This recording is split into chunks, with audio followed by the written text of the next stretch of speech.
So you might be in this random situation where for some reason your PlayStation Portal is not turning on. Now, this can happen for a couple of different reasons. Now, it's a complicated device sometimes. The first thing you're going to want to do though is you want to go ahead and make sure your PlayStation Portal was charged up. If your device wasn't charged or if it wasn't charging or if there were issues with that, then that might be the number one issue that you might be running into that's just not charged. So what I would recommend doing here is to go to your PlayStation Portal and get to your charging port, which is at the bottom. I always forget that. So what you want to do is you want to plug in your PlayStation Portal and you want to make sure it's plugged in and it's charging. If for some reason your PlayStation Portal isn't turning on, it can sometimes be because the power is not turned on. So plug it in, and then what you want to do is once it's plugged in, give it a few moments. So just let it sit there, let it kind of just start charging a little bit. You might be able to see the charging logo come up on the main display, and that is essentially, like I said before, the first thing I'd recommend doing.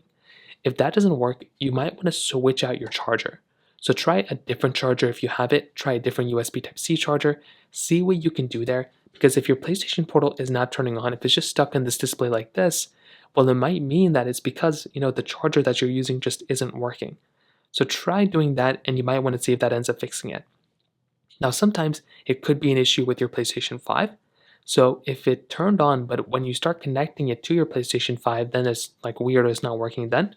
In that case, what you might want to try doing is you might want to go through and you might want to just go ahead and see if your PlayStation Portal and your PlayStation 5 are having some weird issues. So try going through, seeing if you can see if there's an issue with your PlayStation 5. You may want to try rebooting that, but that's another thing you can try fixing as well, and that might end up fixing it for you as well. So if that still doesn't work, you might want to make sure you didn't accidentally drop your PlayStation Portal or you didn't throw it or something like that didn't happen to it. Because sometimes things like that can happen and that can actually mess up the components inside, and you might want to contact PlayStation and see if they can kind of address it and fix it for you. So that pretty much covers it up here too. If you have any other thoughts or questions, please let me know in the comment section below. Hit the like button, that would mean so much, but definitely hit that subscribe button. More importantly than everything else, I love every single one of you guys.